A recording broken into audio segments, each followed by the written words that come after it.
So Harley, let's first of all, before we get too deep into this, just give people an idea of what exactly you do there in your area. So predominantly in this area, like my normal routine through there is I'd park and I just sit there and just listen because you could pick up pretty quick if they're around. Like when these things are around, it's either dead quiet, you can just hear a pin drop, or you're just every hair on your body is just standing up and you're being watched by something you just can't see what it is.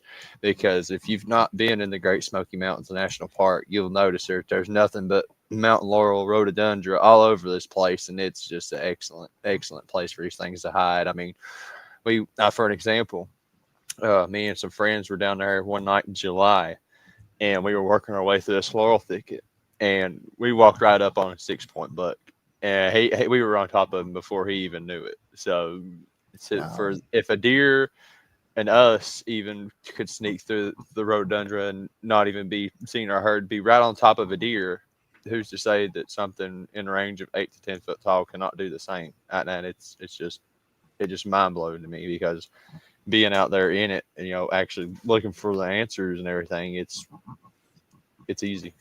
I've been doing it for over 2 years now, and I've had a huge amount of success. I mean, I've casted 3 tracks now in a span of 2 years. So, not every one of them was going to come out perfect. I've had other failed attempts, but they ain't always going to come out perfect. Exactly. Exactly. Thank you guys for coming in. Steamboat, I see you there. Oh, Um, Steamboat, yeah. yeah, there's and I'm probably going to be like in and out of noticing people in chat tonight because I use my notes quite a bit lately on things. Mm. So bear with me, guys, on that. Let me ask you this, because what we're going to be going over tonight is a little bit unusual for some people. Some people may not really be aware of this aspect of the research that you guys are doing, Mm-hmm. and that is structures and other unusual things that have been left behind.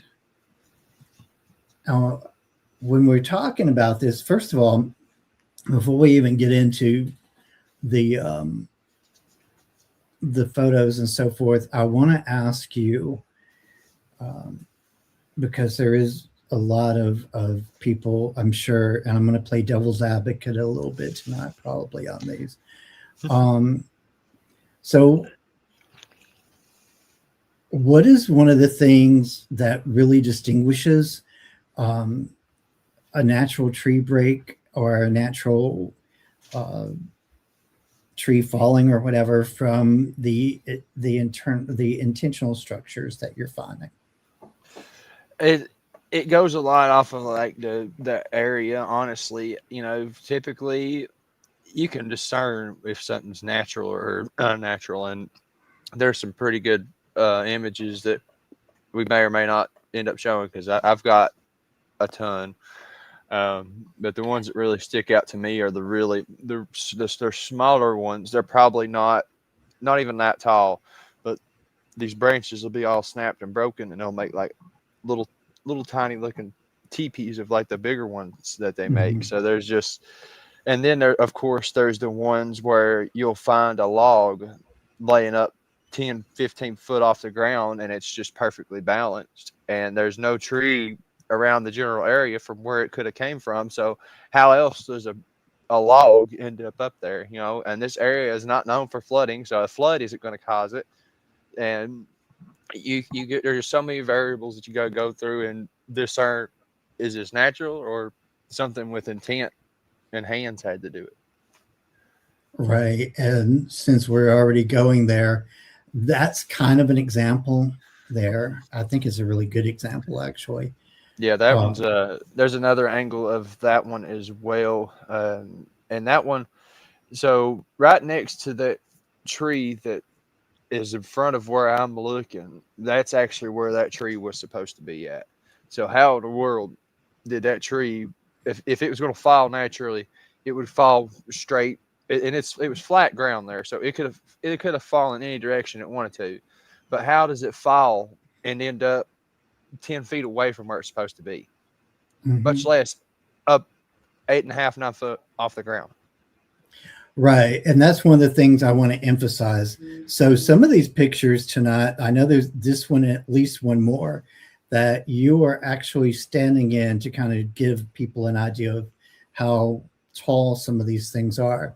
Mm-hmm. And you stand at, the very petite height of 6'6". So, I'm sure most people can't even comprehend that, but Yeah. Guys, I can tell you, I have been face to face with Harley before. It can be kind of interesting trying to look him in the eye for a few hours. So, Oh yeah, absolutely. That's what everybody says. Everybody says you're a giant. I'm like, yeah, more than you expected. yeah. Well, especially for that area, because typically a lot of people, the mountain folk, are a little smaller a lot of times, and so it definitely does stand out. But it also helps a lot with our understanding. I mean, so you stand at 6'6". What is your arm span for one arm? Lord, I don't know how. I'd say I know I can reach 8.5 foot. Like if I reach my arm straight up, I can reach it about 8.5 feet. So Flat-footed. yeah, flat-footed. Dang. Wow. Yeah. So I get it. I'm just like, I want people to have an understanding of exactly what we're talking about here when it comes to trying to gauge these things based on you standing in the picture. Because these, I mean, let's face it. I mean, as balanced as that tree is, it would be really hard even at 4 feet. Well, for a certain extent on this tree, it is balanced like that. But the top of the tree is kind of like bent down like this, so it's balanced out. And then what those things have done, they've just bent the end of the top of the tree, so it makes a big intricate structure. And like there's like so many different parts to this. Wow. And this will be in the documentary Operation Smoke when it comes out, because I actually found this back in March of 2024. Actually, was it? No, it was 2025. Yeah, it was March of 2025, because Jim Powell was with me. We were out there and we found that back in March. And then when we came back in April, me and the group of 11 others, we went down there during the daytime, and we were looking at it like that. And then when we had went back that evening, with all the craziness and stuff happened, they had added more onto it because there was some fresh green foliage added in with the formation. That is one of the things that I'm curious about with some of the structures too, because it seems to me that some of the ones that we're going to be looking at tonight look a little bare compared to like it, because they actually we'll just go and pull this one up because I want people to understand what I'm trying to say here. So this, for instance, appears to be almost a TP type, or definitely looks more like a TP than just some kind of random structure. That one is actually from out your way in Middle Tennessee. I can't say where the location is, but it's in Middle Tennessee. That's where that was at, on a wildlife management area. Oh my goodness! And there's actually I don't know if you got the picture of me standing next to that thing, but with me standing in front of it, just gets a sense of scale on how big it is. Because I mean, I thought when I found that at first, I was like, maybe some Boy Scouts or something could have done it. But then I got to thinking, I'm like, there ain't no way. because there's no ropes or anything up on the top where it's all intertwined and twisted together. I was like, this is not something done naturally.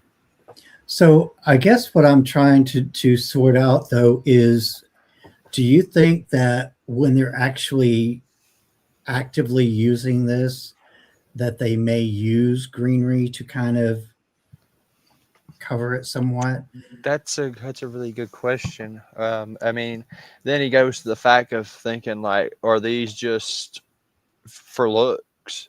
You know, like the arches and stuff. Those arches, those are really cool to find. And then you're just like, you know, what are these indicating? You know, I mean, you could tell where something had been laying in there, yes, but do I think they cover them up or anything like that? No, I don't. But who's to say they don't? I mean, they very well might, but I just don't see why they would. They've already got it like that.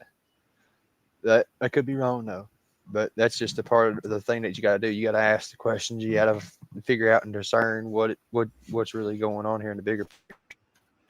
Right, right. Well, that's part of the reason why this particular phenomenon is very interesting, I think, is because some of these things, like you guys have, and I don't know if I actually pulled up one of the pictures of the more complex structures or not, but I know I've seen some. I know I sent you like almost 100 different pictures of the different types of the ones that I found. Like I found so many, and that's not even half of the pictures of stuff that I found. It's insane. Right, and I have yet to find the upside down tree in the ground, though. I have yet to find that. that has got to be one of the most bizarre things I've ever seen, and I often wonder what that actually is for them, because Well, I think it's a territorial thing. It just to show strength. Honestly, I know there's been some found in North Georgia, but I have not personally found any yet here in East Tennessee. I mean, that don't mean I'm not going to find one. I mean, you just got to get out probably deep out there. But I've been from where I've been going. I've been pretty far out there. so that leads me to another question. Like, especially with the X structures and so forth, which are pretty common compared to some of the other ones. Mm-hmm. Have you noticed a difference between the ones there in your area as compared to the ones in other places locally? And is there a difference between the ones in Appalachia versus the ones in the Pacific Northwest? There's subtle differences. I know some of them are. It's everywhere though. They all make them different. I mean, the ones in Alabama they're most certainly different from the ones here. But in here, I mean, there's different types here as well. I mean, I found the ones that's 50 foot tall where the trees are literally pushed over. I mean, no signs of machinery whatsoever for those trees to even be pushed over in the way that they're positioned. But then again, you'll find one that's not even a quarter of its size, but they'll be maybe 8-10 foot tall, somewhere in that range, but the trees will still be in that formation. I mean, I've even found them right off the trail, which I make my own trails. I got an area that I wore out with my machete, and when I was coming back through there one day, they had taken some of them branches that I had cut, and they had made an X right there out of them branches, and they had taken some vine, looked like a vine or something, and tied it together. Oh, wow. See, that's the thing that's kind of amazing to me too. It's like, if you,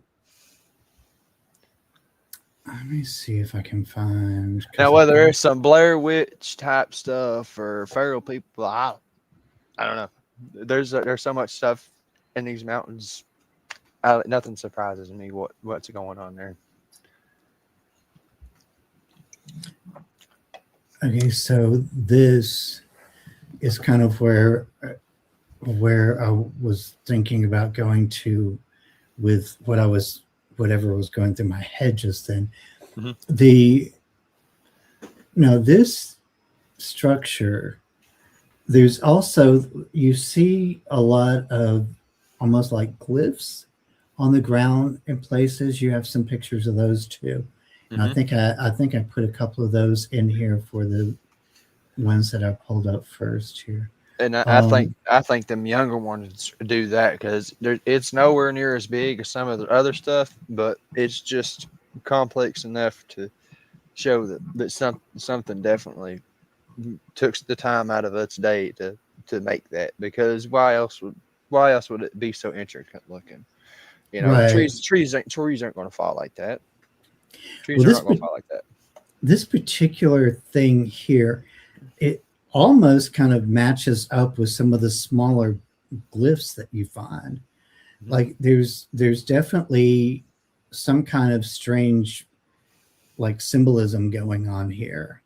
Mm-hmm. Um, really common in some of the more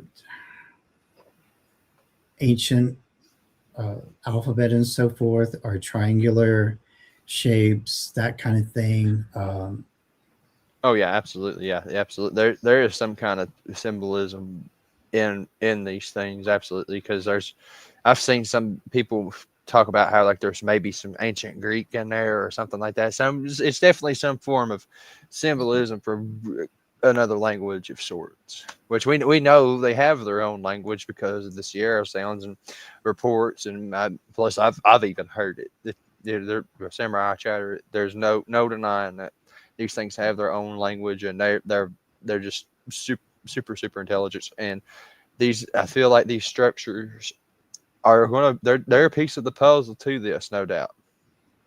Right. I kind of feel that. I really do. Because there's got to be, like, if you look, I mean, I've looked at some of them and put them next to, like, some of the more ancient alphabet and so forth, especially like the alphabet of Enoch and so forth. And I haven't found anything that just like absolutely rings to the T, but there's some similarities in things that I see with those. Let me see. I don't know what I did, but I really like blew up this part of the screen, so I actually can't even see the chat right now. But again, technical this is just, it's been crazy, dude. It's been real crazy lately. This is one of the things that I believe is mostly on the ground. Yes, and they will sometimes do this in the fork of a tree, a bigger tree, because I found them like this flat on the ground, and I found them in the forks of another tree, like they'll be facing a certain direction. But I typically find this a lot. Do you think this is more of a directional thing, or do you think it's some kind of like they're marking their territory? I mean, what do you? I don't know, because this one in particular, I found that one January 29th of 2024, and I went back a couple months later on my birthday, exactly March 11th of 2024, and they changed it from that to this. I should have the picture right here somewhere. Yes, so they took the time out of their day to rearrange that thing into a totally different position. Uh, but that's that same stump that you'll see in the picture that's on the screen with me and Daniel. This is the same exact structure, but the trees are laid over this way, and they're surrounding that stump now. They're not next to the stump; they are surrounding the stump. Oh, there you go. Oh, Let me almost. see if I have But that. that is the exact same one, and it was just 2 months apart. But they completely arranged the shape of it. But that one, it looked like an asterisk, yes. But this one, I don't know.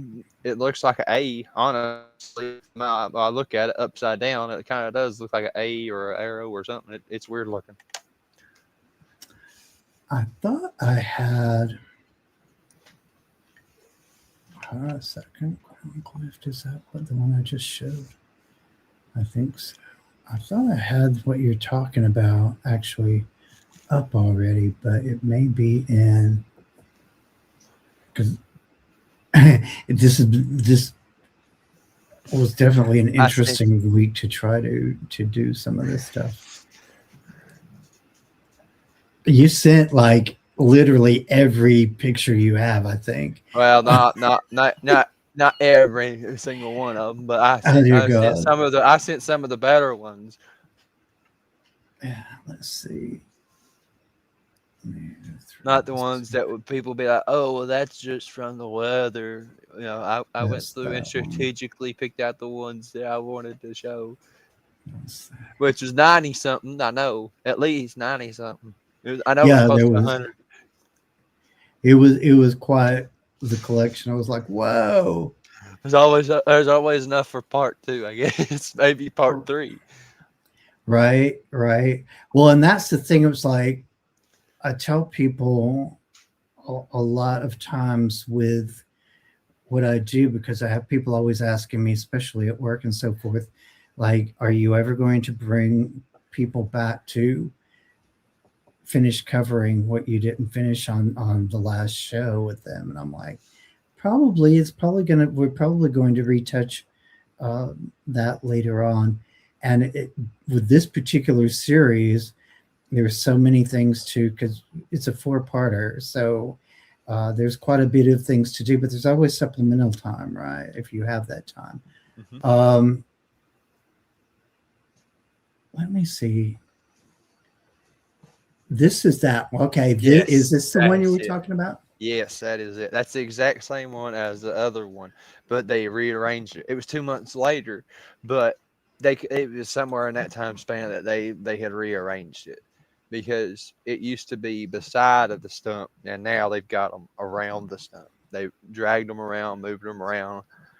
It's weird. It's a weird looking symbol because it has this one that goes up, and then it's got one that comes down like this, and it's got another one coming up. It looks like some kind of old letter or something. Maybe I don't know what exactly it looks like, but when I looked at it from another angle, it does kind of look like an upside down A because the one that's coming up from the bottom and going across, it's longer than how it actually looks. So I don't Yeah, know. because it looks very much, it looks almost identical to the one that we showed a bit ago, that was like almost look like this part that's like spread out, looked like it was almost in a tree.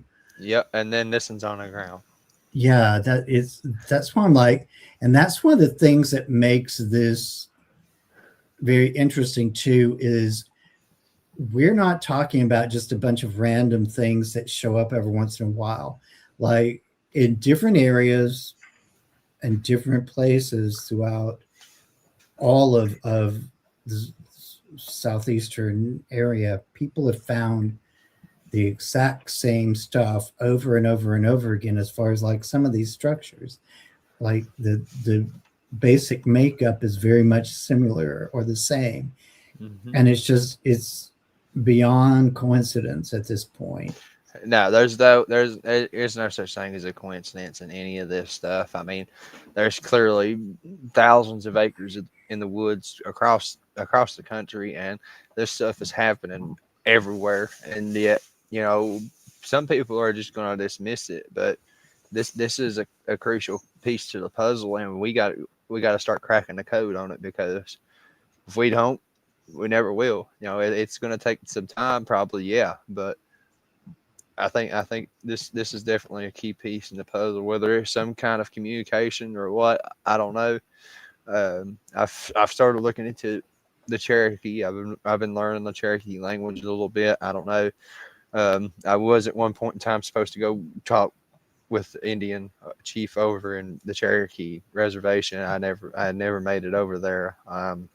But there's still hope for that. I'm still planning on that at some point in time, just to learn. But they called them the Sukalu, Mhm. and then they apparently had a relationship with these things, and then one day it all just stopped, and now they won't hardly talk about it. So if I can get them to talk without talking too much, You know, that's a key right there, because we know there's stories all across the country. You know, some of the tribes had relationships with these things, and other Mhm. ones not so much. I mean, the Love Lock Cave incident. You know, when they trapped all the red haired giants in the cave, and they burned them to death. So it's definitely a piece. You know, because something happened along the lines for these things to stop showing themselves to us or whatever. And I fully think that it's our own wrongdoing, you know, because back in the 1800s or whatever, you heard so many close up encounters, and then now it's just like they're distant, you know, the watchers, so to speak. Right, right. I've noticed that the it seemed like it's almost on a case by case basis in a strange kind of way, how whether they choose to communicate with somebody or not, or if they want to show themselves even or what. And a lot of people are like, well, it depends on what your intention is and so forth. Absolutely. But I think sometimes it also depends on other factors as well. And I'm not really sure what the determining factors are yet. But It's something which, you know, I've been hearing a lot more, and you know, people with like ADHD or just different uh, disabilities or anything like that, you know, just sensitive people, they're more in tune, more in depth with this kind of stuff. Much less the RH negative blood types and things like that, and those that have not really, I guess, so to speak, included themselves with the society stuff, you know, because I've heard that, you know, people that are not eating the food and stuff like how it is today, all the stuff that they've added in the food and everything, like they got that third eye open. That's what I've always heard about the third eye, you know, not being able to see what others can't. right, and there's a tendency for me to believe that because in this particular area, I've noticed where they seem to be most concentrated. It seems like there's a tendency for them to go where there are certain factors, um, geological factors and so forth involved as well. And I think that also connects to um, some of the things that lead them to interact with some people, Hmm. because the same people that they seem to pick and choose are also very attracted to the same sorts of things. Um, Maybe not for the same reasons, but we definitely find I'm finding more and more in my research and observations that it seems to be um, some some sort of connectivity there. They're not just going to, there's some people that were like, well, I never have seen anything, and I've gone in those woods for my entire life. Well, Well, you got to be maybe, open to it. You got to be yeah, open to it, and that's the whole truth and nothing but the truth. If you're not going to accept the possibility of something being out there, they're not going to waste their time with you. They're just going to go on about their day. They're not going to fool with you. They're not going to show their curiosity about anything to you. If you don't accept the possibility of the world being bigger than what it is, and listen to the world's agenda, that the world is how it's supposed to be, not how it isn't, there's you're just going to be lost. well, and that's the thing that's very interesting about all this. It's almost like, there are some people that have scales on their eyes regardless of what it is, Mhm. and they just don't want to accept this. Like, even like, I can't remember if I actually pulled this up yet or not, but the no, I haven't pulled this one up yet. This there are people out there that would try to find some crazy explanation that makes this the most mundane thing ever. Well, let me break this down for you. That tree right there was still alive. You can see, based on the coloration inside of that tree, that it was still alive. Hmm. And that break is 15 feet 3 inches off the ground. I measured it with a tape measure from the where it's broken at to the base of the tree is 15 feet 3 inches. And that tree Yeah. is broken and it's perfectly balanced up there. So something with intent clearly done that, because you got to think, if that tree broke naturally, that the break where it's broken at there off the ground, it would be down on the ground with the tree laid up in that groove right there. It's not Hmm. going to be perfectly balanced right there because all the weight's going to go to the ground. Gravity's going to pull it down. Yeah. And Something with intent made that. and let me ask you this, because it looks like that's actually another X formation there. Is that what I'm seeing? That tree that it's propped up on, actually, it just comes up from an angle. I mean, that very well could be what it is, but I was just going off of how perfectly balanced that thing was. Yeah, it's like it's Now that you mention it, it does look like that. Yeah. yeah, in that photo it definitely does. So let me ask you this: have you taken any with this? It would be hard to do unless you were really clever at doing it. Have you made any notation on angles and so forth with some of these things? Are the angles? I have not, and I really probably need to start doing that just to connect the dots on some of this stuff. But I have not even thought about that, to be honest with you. I'm not really a math wig, so I'm sure there's something in it. I'm sure you could plug in the numbers and stuff like that. I'm sure there's some kind of crack the code with it. It would be interesting. Yeah, I'm not really a math person at all either. But one of the things I've often thought about is how do angles factor in? Are they consistent? Are they, that would really be some crazy thing to try to debate. Well, You and know, I've been thinking about too is like just the geographical locations, like latitude, longitude, stuff like that. mhm. Ley lines, stuff like that, energies. Trees. They go off energy and stuff like that. So maybe it amplifies something. There's just so many questions that we'll never probably have the answers to in our lifetime. It would even be interesting to see what direction each end of these are pointing and so forth as Mhm. well. You know, Well, I then mean, again, whether they might be a marker.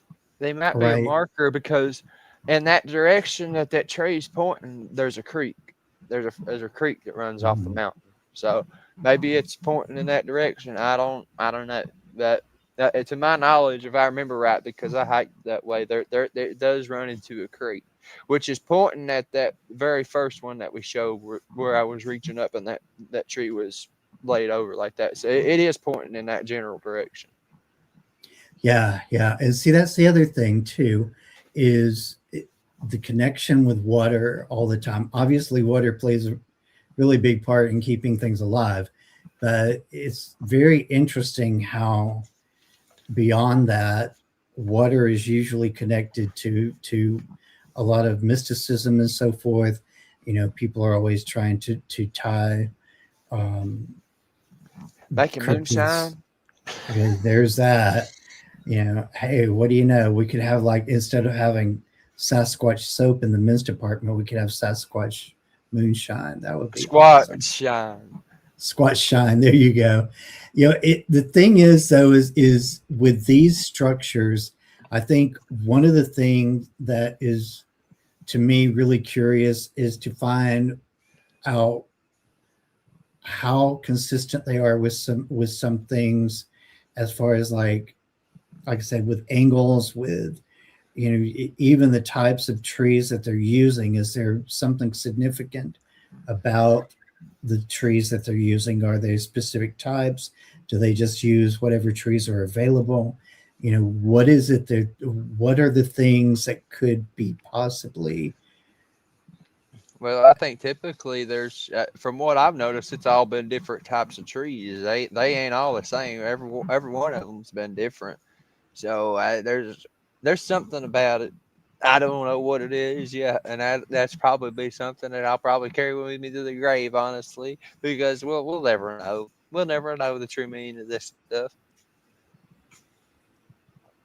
Yeah, I mean, the likelihood of actually knowing exactly what any of this is really there. Kind of, a lot of us, I think we find answers to one thing or possible answers to one thing, and then we find 20 more questions right behind it. So it is Yeah, always more questions than answers in this. sadly so. Um, One of the things, though, if you guys have any experience with finding these structures in the woods or have an idea of what you feel they actually represent or may represent, drop me a line in the comments too. I'm really curious about what other people's observations are, because one of the things I'm finding is uh, even people that are not capable of actually going out, and doing boots on the ground research, if they really study these things, sometimes can find some very interesting details that we others may not. And it's definitely one of those things that I'm curious And about. I will say this: you don't have to get miles and miles off the trail like I do. I mean, heck, sometimes I can get out of the vehicle and find one not even 20 yards off into the woods. It may not be a real great big one, but it'll be one of them smaller ones. Right, right. And no, that's actually the one I was trying to see. I know it's so hard to sometimes for me to actually I need to come up with a better plan for labeling these suckers, because there's definitely one of the smaller structures that is this it? It's like There it that one, is. but a little bitty. That is that sort of like what you're talking about there. The that one looks a little lower to the ground. Yeah, that one's a little bit lower to the ground, and it's. I think that one's a little over 7 foot tall. That was one of the first ones I had found, and since then, I found that December 14th of 2023. But now that one's not even there. I mean, part of it is just the one that's on the left hand. What we're looking at with your left. The other two were broken and destroyed. Looked like they'd been eaten, or a bear maybe tore it down. But I highly doubt it was a bear, because I've been going in there 2 years. I ain't seen the first bear, much less find bear tracks or anything like that. So I think it was them. But those, I haven't found another one like that one yet. Not quite like that one. I found one that has more added onto it than just 3 logs, but there's definitely different types. Like there's and Robbie Farrell's in the chat. I seen his name pop up there. Robbie was actually I've shown Robbie that one. But Robbie can tell you this place is full of signers. There's so many structures in this place you wouldn't believe it. Well, and that's one of the things that actually I probably would not be that surprised, to be honest with you, because I work out there several months out of the year in East Tennessee, and some of the things that I'm becoming more aware of every time I go out there is just I'm almost to the point of not being even shocked or surprised anymore.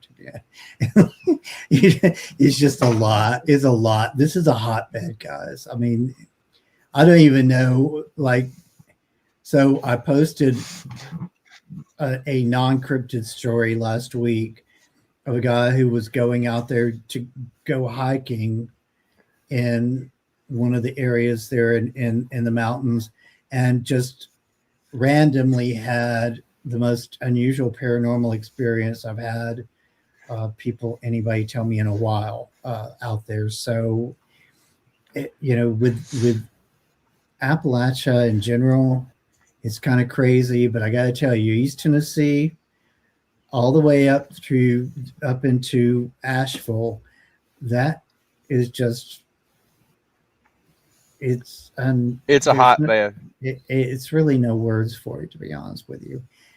On Well, my especially map, since the hurricane. oh God. So let me ask you this. Has there been any change in their behavior as far as um, structure wise or otherwise since the hurricane? Not really the structures or anything like that. I would say that their the demeanor had changed a little bit. Typically, I could go in there, they wouldn't throw rocks or anything like that, yell at me or do anything. But when the really only scary incident that happened was in September of this year, and Robbie was with me, and we got chased out by one. He was a big boy. He bluff charged down that bank at us, and he was shaking them laurels. And Robbie was in front of me. I told him to go. I started pushing him. I said, "Go, go, go." He's like, "No," because he had little short legs. Bless his heart. He was trying to run. I said, "Just go. Don't worry about me." And, he, oh, bless his heart. And we got up to the flat part because we were down in that holler, and we turned around and we looked, and he was standing down there and he was looking at us swaying back and forth down there like this. Scared me and Robbie to death. And we're pretty sure he followed us all the way back out because we could feel the feeling of being watched. And I tell you, I didn't have a gun with me, but good thing that Robbie had a spare one because it was about to get real quick. Wow. But it definitely seems like since the hurricane, it's definitely amplified everything.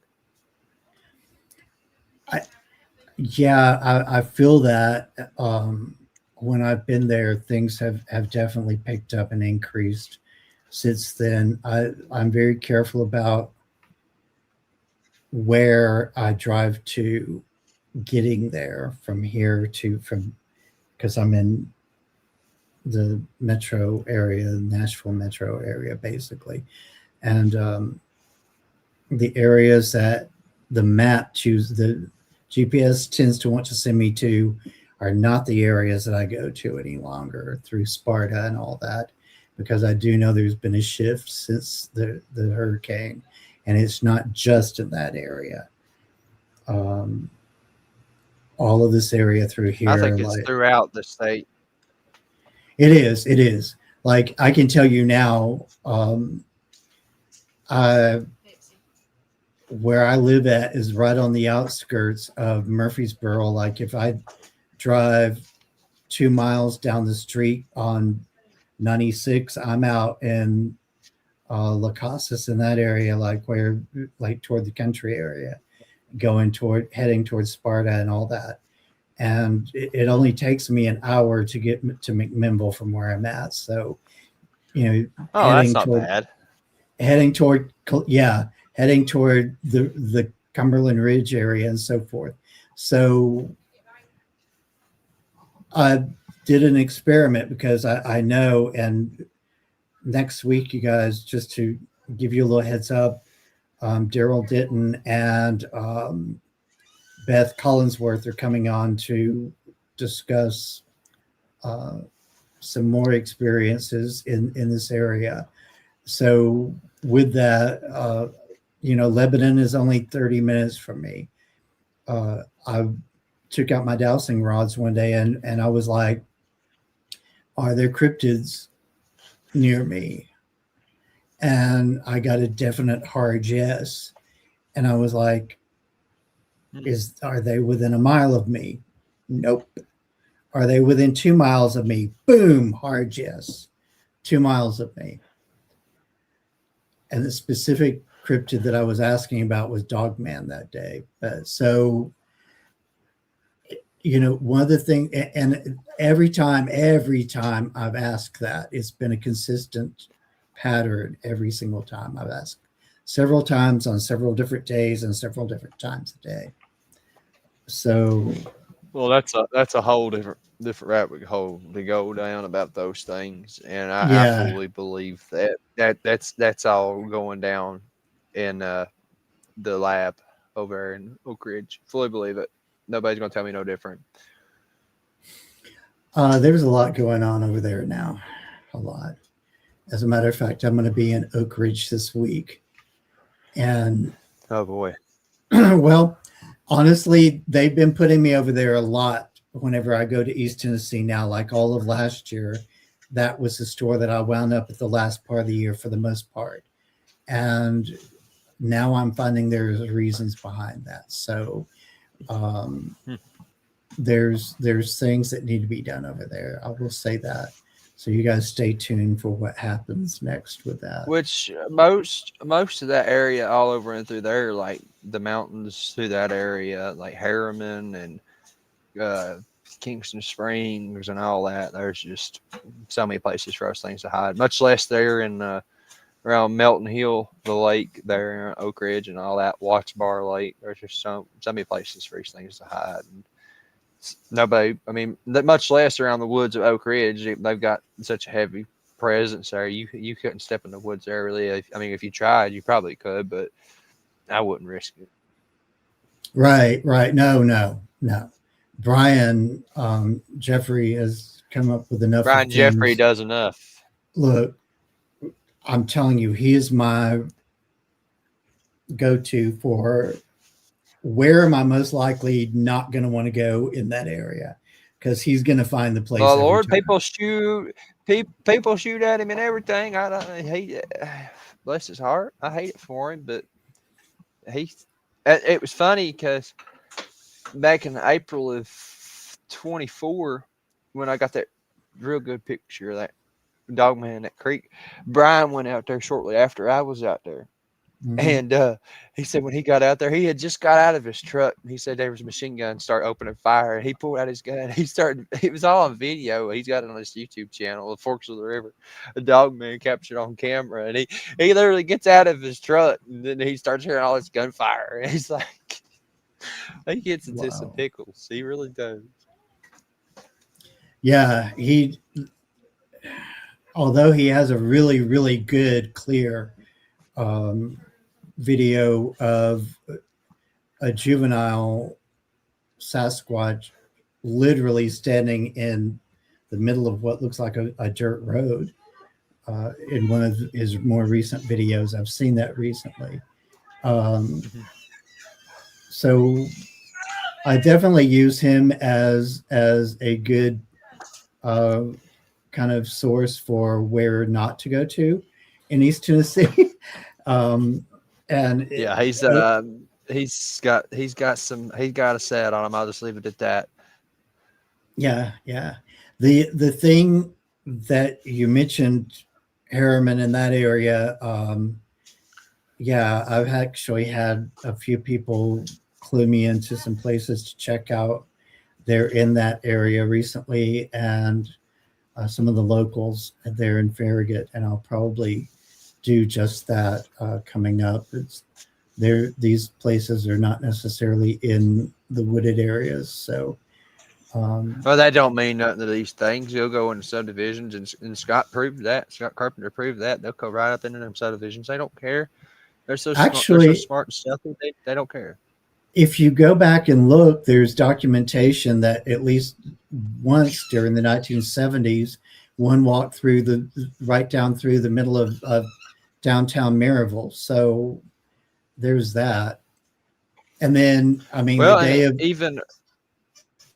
I can't remember how the exact report went, but here in the town where I grew up, there was I can actually pull up the FRO report right here. Actually, hang on, let me find it, because it was just so fishy. Because there was a bunch of pets just turning up missing, and people saying they seen this thing. Hang on, let me see if I can find it, because this report was just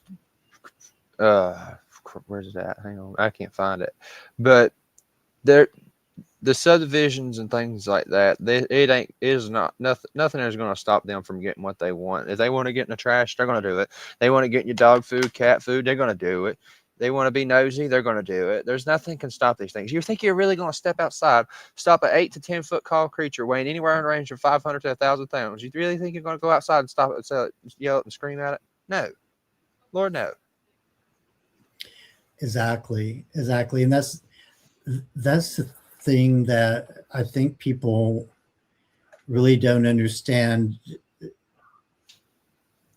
in the long run. I don't think a lot of people understand that we're not talking about, 6 to 8 foot tall creatures all the time. You know, the smaller range ones. We're talking about some that stand much taller than that. You know, Well, and it, I'll tell you, I found tracks in my area recently. Several different tracks left by the same creature. They're 30 inches, 30-inch tracks, mhm, 30 yeah, inches long. Now you got to think about that. I'm yeah, I'm 6'6" and I wear a size 12. Okay, if I doubled my foot, it'd be 24 inches. So I figured I'd be a little bit over 12 foot tall. Something with a 30-inch track. Talking about something that's over 15 feet tall, at least, if not right, more. right. That's the thing. Is like people, a lot of people, I think, you really cannot comprehend when we talk about the size of these things, some of the things they're capable of doing. I think they think that we are exaggerating, or that we are, kind of Mm-mm. a little bit, maybe even a little bit touched. But I can tell you now, my personal experience, and there's actually, I actually finally did about a 20-minute description of one of my experiences near Sparta in a recent recorded upload that I did. Uh, my personal experience is that they're way more capable of doing some things than people understand. And if I was really interested in exploring the reasons for it, I would, but I really don't want to know right now at this point why they do some of the things they do. But I will tell you Yeah, that it's weird. I will tell you this. I do know that they have an understanding of the machinery that we operate. That much I will tell you. Um, yeah. I don't. Okay, but I found that report from here. Happened back in 2003, Thursday, October 23rd. That 2003 was when it was submitted, which is weird, because when I tried to find it on the BFRO app, it's not on there, but on the BFRO's website, it's still on there, which the app should be pretty much up to date. Why isn't this on there? But I don't know. It's just I'm probably just overthinking this. But it says unidentified primate continues to attract attention in Campbell County, 2003, October.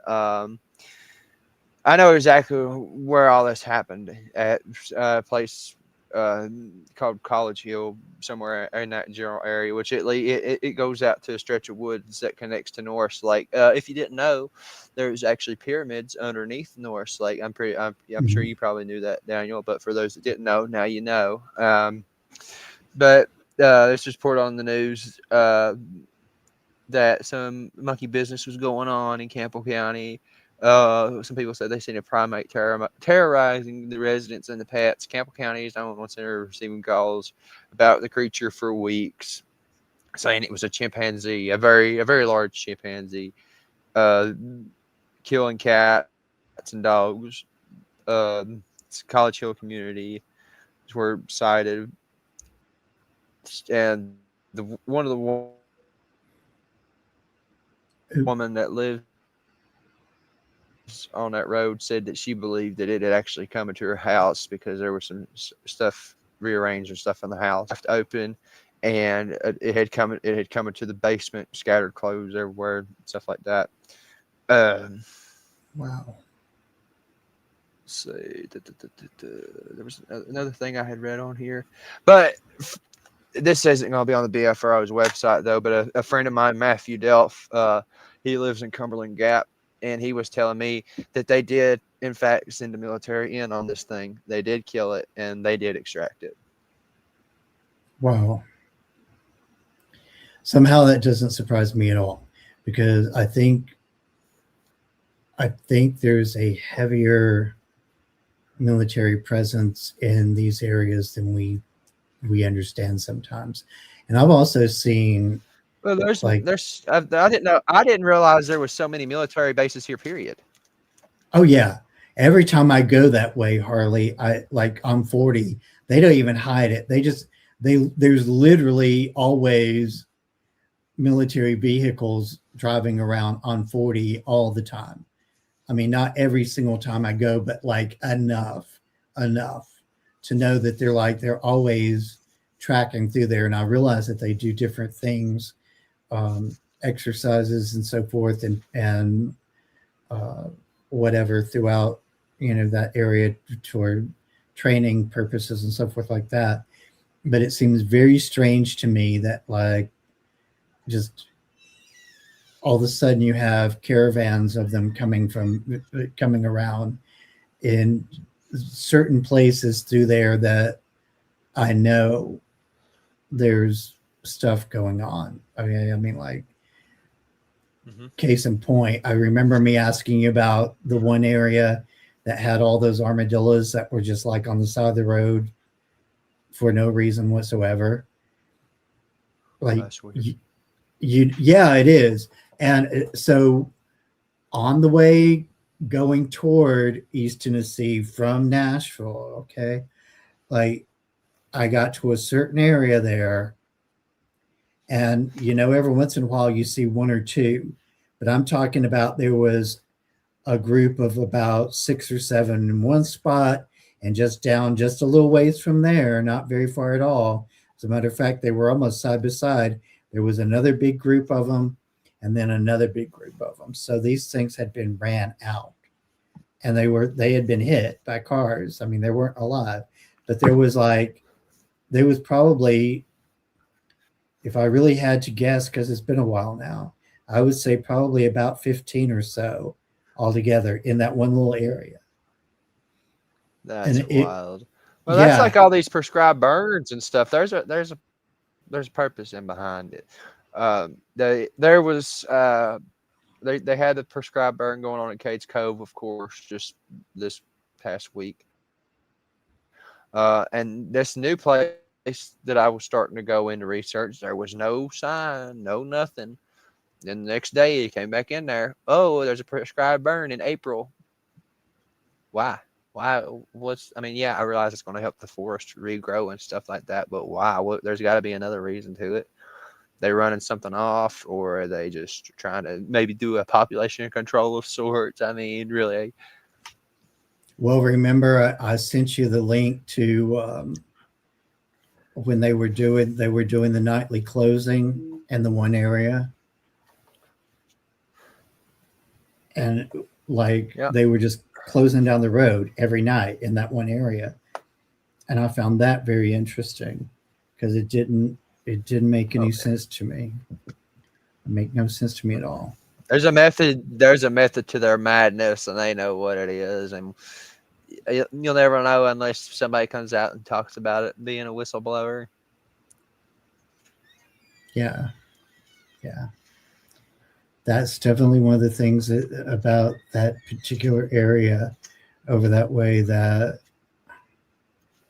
like every time I see something like that, it kind of makes me a little cringy.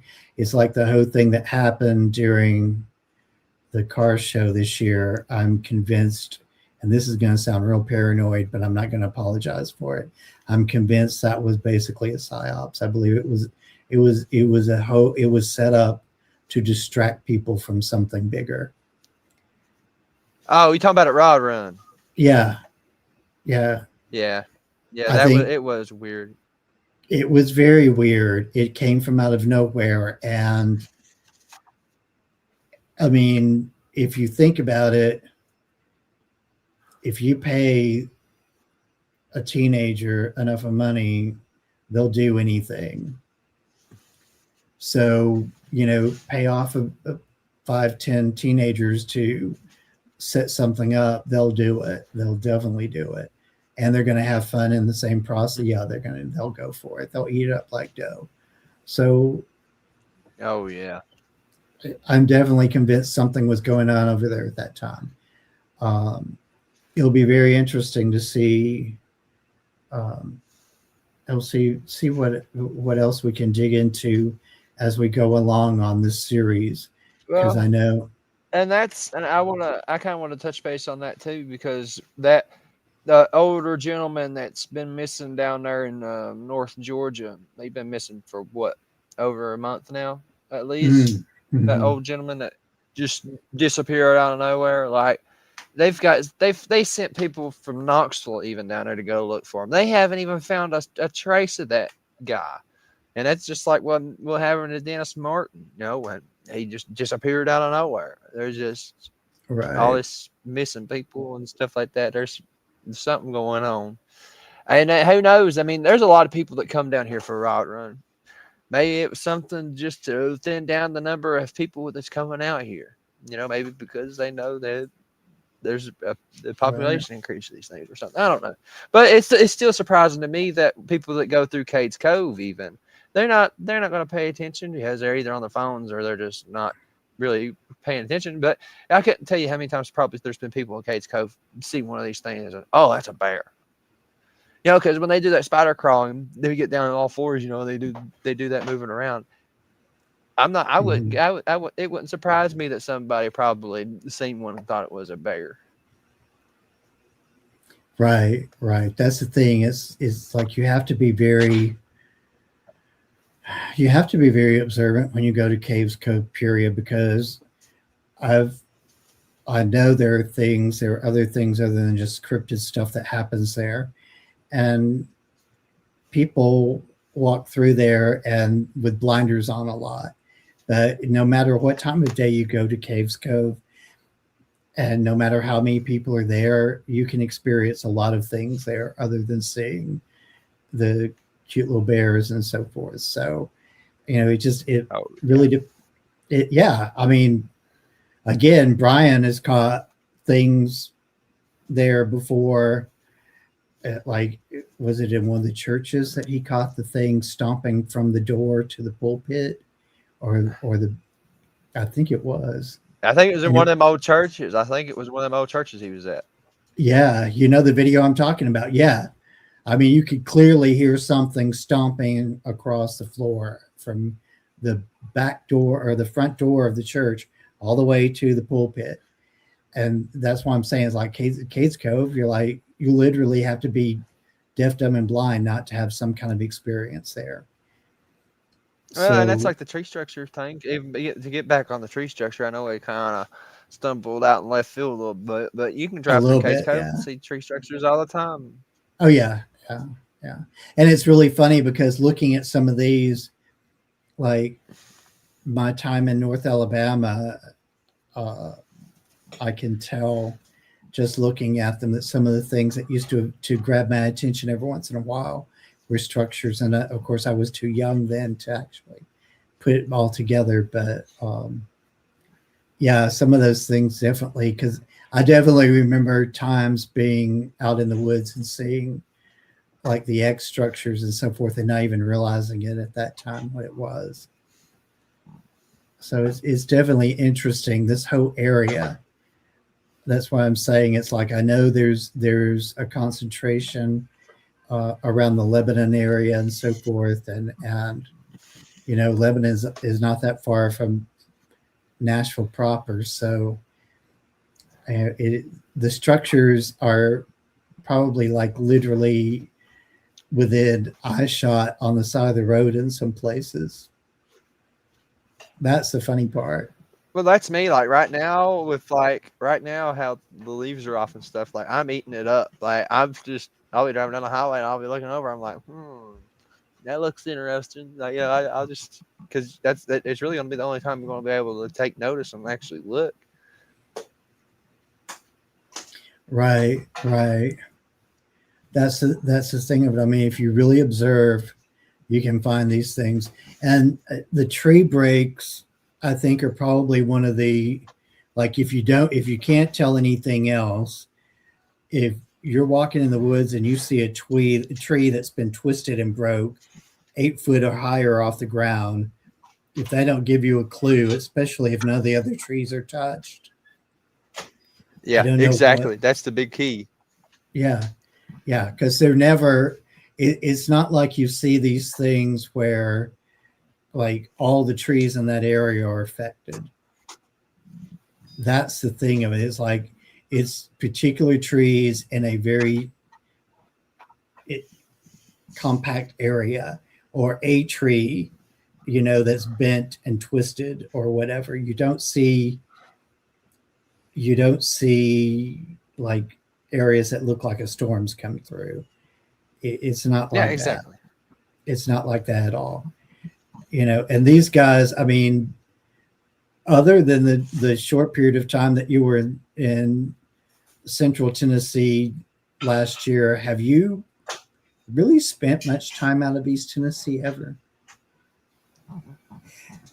Not really. No.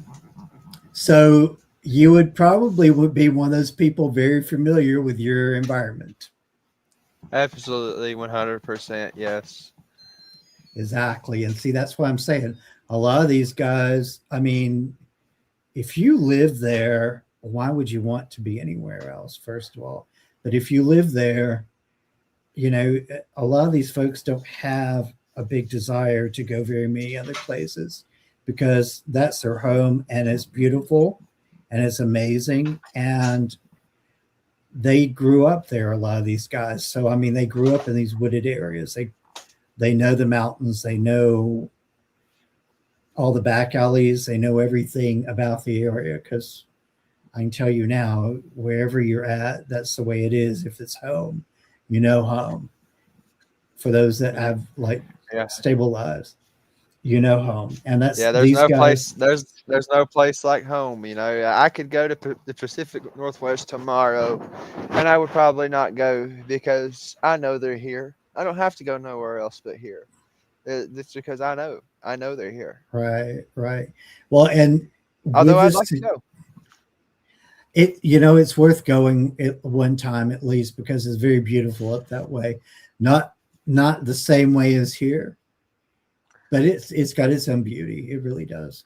The one thing that I really want to point out as we're starting to top off the night is, with this series, we're going to do this.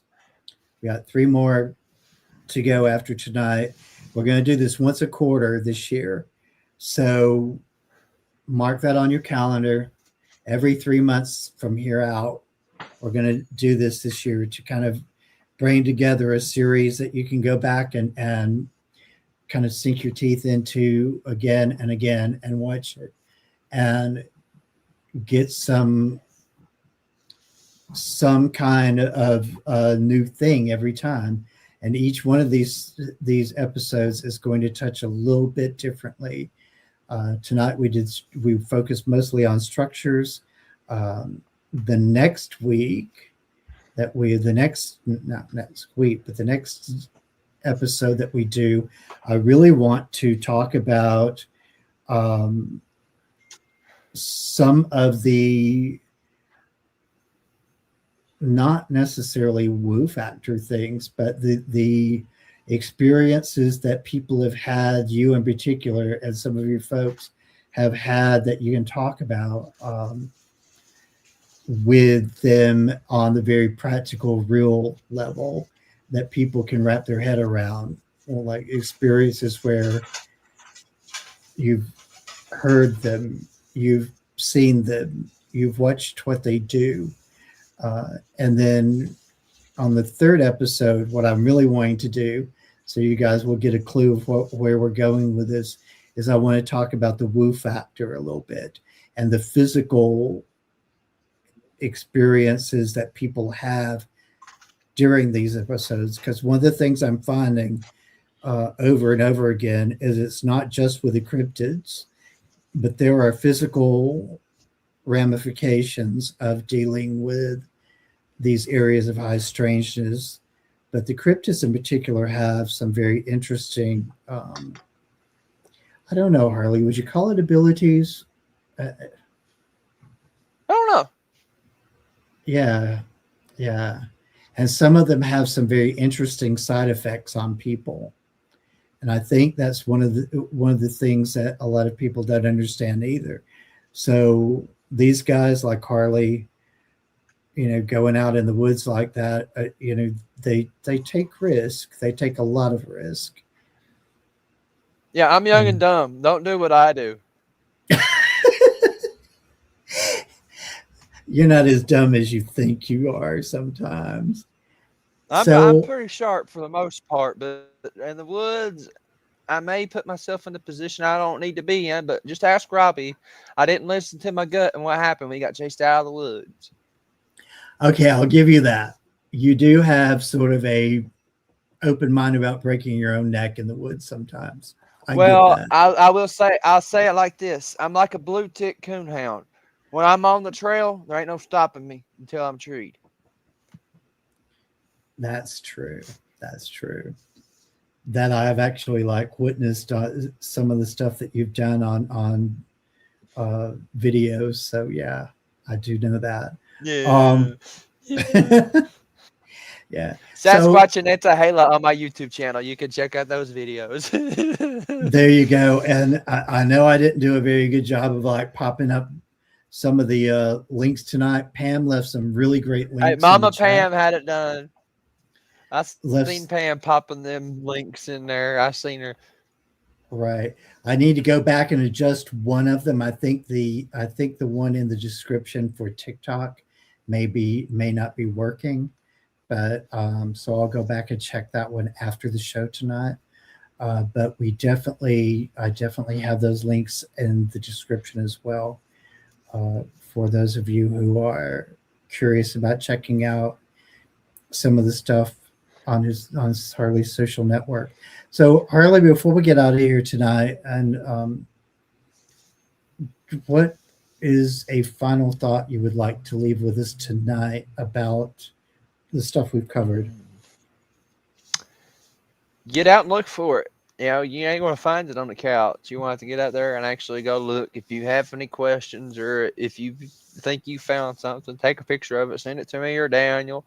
If you send it to Daniel and you can't find me, Daniel can send it to me or however it needs to go. You know, spent a lot of hours in the woods these last 2 years, and I'm not an expert by no means. I'm never going to claim to be an expert. I'm humble and down on earth. And if you think you've seen something, you know, and you took a picture, it's there most likely. And I will believe you because there is a part to these things that it's not all flesh and blood, but keep your heads on a swivel when you're in the woods. Listen to your gut. I will say that your gut will keep you alive. And with that, God bless each and every one of you. And be sure to like, share, and subscribe to the Magical Journey podcast with your lovely host, Daniel Cohun. Thank you very much. I'm going to go and wrap us up for the night. If you'll hang tight for just a moment, I'll be back there with you. Yeah, absolutely. Awesome.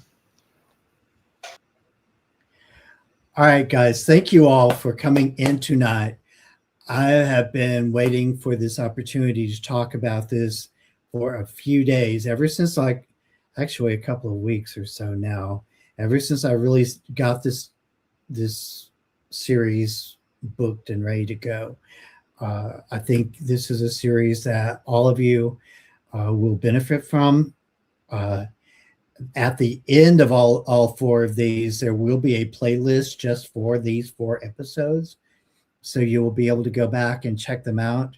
They'll also be listed in the playlist for the Bigfoot playlist as well. But this particular series will have its own playlist as well.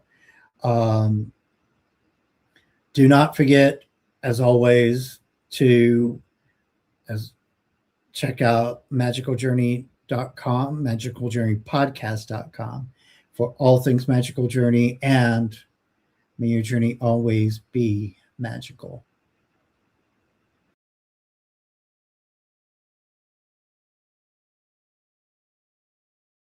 I've waited for so long to see when you come back to me. Through the wars and battles that were lost, we're born again, it's you and me. The rest is history. Past lives.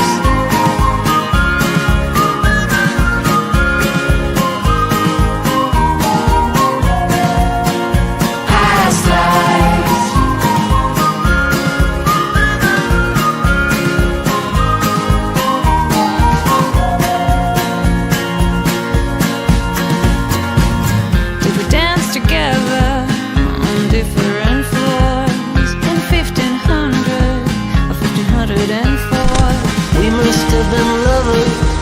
must have been something in our past lives.